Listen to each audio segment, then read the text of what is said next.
Saya boleh sibuk, nggak dapat semua hadis Nabi, tapi anak saya mesti mendapatkan yang luput dari saya. Saya boleh nggak mendapatkan semua Quran, tapi anak saya mesti ada yang jadi ahli Quran. Cara berpikirnya siapa yang akan menjadi kebanggaan di akhirat nanti?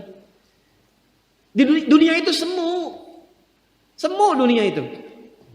Jadi sementara aja, nggak pasti sifatnya. Perbedaan status sosial itu hanya istilah-istilah yang disematkan manusia saja. Ini kaya, ini miskin, ya kan? Yang ini punya jabatan, yang ini biasa-biasa. Itu istilah manusia. Toh pada akhirnya semua kembali ke tempat yang serupa. Dan menariknya begini, yang kaya, yang punya jabatan, tetap di akhir hidupnya pengen punya gelar yang sama dengan yang miskin. Atau dengan yang disebut miskin. Maaf, kalau ada orang disebut miskin meninggal, di papan nisannya ditulis apa? Di papan nisannya ditulis apa? Almarhum. Yang kaya juga kan pengen sama disebut almarhum. Iya kan? Tuh. Jadi nggak ada bedanya setelah berpulang itu. Perbedaan tuh hanya di amal saja. Itu poinnya. Maka kalau ada yang mengharapkan orang tua, cita-cita membanggakan anak di dunia, boleh-boleh saja. Tapi patut diingat, itu sementara. Anda silahkan sekarang, sekolahkan setinggi-tingginya. S1, S2, S3, S4, kerupuk 3, silahkan. Mau dalam negeri, luar negeri, mau di Nagreg, mau di California, mau di Chicago, di Singaparna, Singapura, silahkan. Itu pilihan. Tapi saya cuma mau katakan begini, itu sementara. Dan persaingannya tidak istimewa. Karena jangan pun Anda yang beriman, yang belum beriman pun bisa melakukan itu. Apa yang dikira yang hebat matematika itu anak Anda saja. Anak orang lain pun bisa. Halo?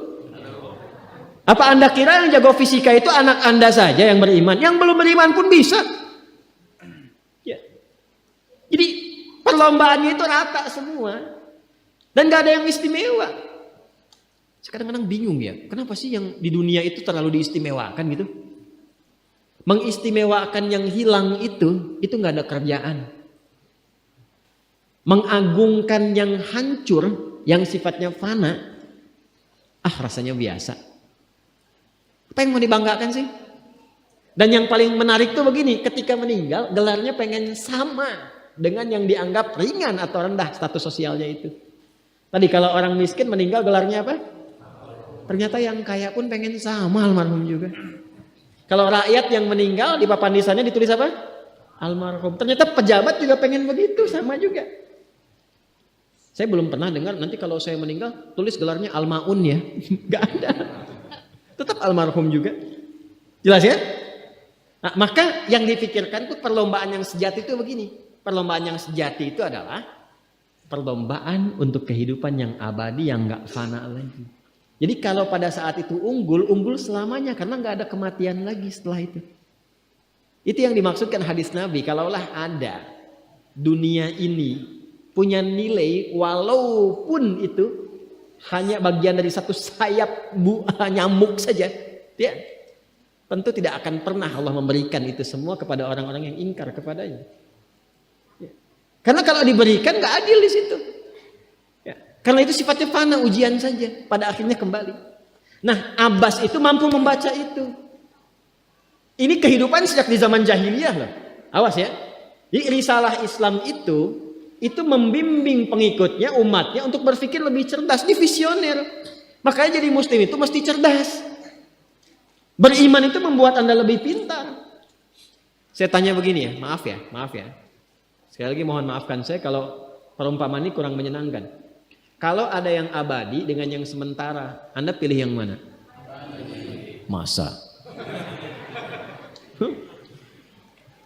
Sholat itu untuk yang abadi atau yang sementara? Abadi. Baik. Mobil itu untuk yang abadi atau yang sementara? Pilih yang abadi apa sementara?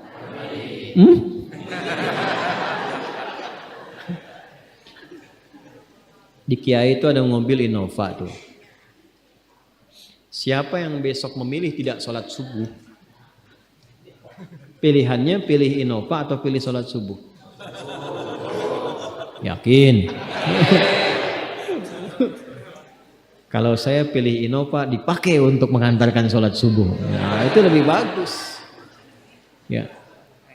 Jangan dipotong sampai situ ya. Ya bisa aja kita pilih Avanza, bisa pilih Ferrari, bisa pilih Pajero ya. Awas yang punya mobil Innova, Anda potong royalti kena. Paham?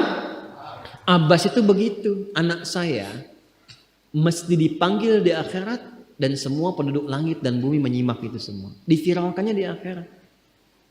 Viral dunia itu sementara, internetnya diputus gak viral lagi.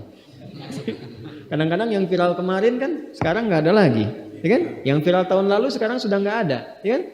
Jadi belum selesai kehidupan sudah hilang juga viralnya. Akhirat itu selamanya. Dan biasanya begini, kalau orang-orang yang diviralkan oleh Allah atas kehendak Allah itu abadi melintasi setiap masa. Jadi ada yang viral karena berita, ada yang viral karena doa dan kehendak Allah Subhanahu wa taala. Itu yang diviralkan langsung atas kehendak Allah itu melampaui zamannya. Makanya kisah ini pun bertahan sampai sekarang. Nah, Abbas itu berpikir, saya boleh sekarang jadi pebisnis pedagang, tapi anak saya mesti menguasai apapun yang pernah diajarkan oleh Nabi. Maka anak kecil ini sejak dini mengikuti Nabi. Sejak dini lekat dengan Nabi. Maka ketika Nabi tidur pun itu ikut berkunjung karena keluarganya. Nah, inilah yang didapatkan oleh kita hadis tentang bangun tidur. Jadi hadis tentang bangun tidur itu diriwayatkan oleh anak kecil yang umurnya belum genap balik. Main-main ke rumah Rasulullah, ke rumah bibinya Sayyidah Maimunah, ingin tahu bagaimana cara bangun malamnya Nabi. Itu diikutin sampai dilihat gimana bangunnya. Duduk dulu, kata beliau duduk dulu. Kemudian mengusap dengan bagian tangan yang diduga bersih untuk menghilangkan bekas ngantuknya. Setelah itu membaca khawatimah surah Ali Imran. Kemudian thumma dhahaba ila syanin mu'allaqah, ke tempat tertutup, fatawadda, itu kan? Nah, itu ada semua rangkaiannya, itu ditemukan nanti di hadis riwayat Abu Daud, di Sunan Abu Daud. Nomor hadis 1367. Itu hadis tentang bangun tidur, ya, cara bangun tidur sampai sholat malam. Masih ingat teman-teman kalau kita bermakmum begini dan ada imam satu dan sudah pasti satu imam, ya kan? Makmum berapa? Satu boleh? Boleh. Dua boleh? Tiga boleh? Empat boleh? Jadi imam berapa? Makmum? Empat. Laki-laki imam makmum? Imam, baik, bagus ya. Nah, dan imam kan laki-laki. Kalau perempuan imam untuk perempuan kan? Laki-laki untuk perempuan dan untuk laki-laki. Fokus ini. Kalau satu begini, satu laki-laki, kemudian di belakang laki-laki.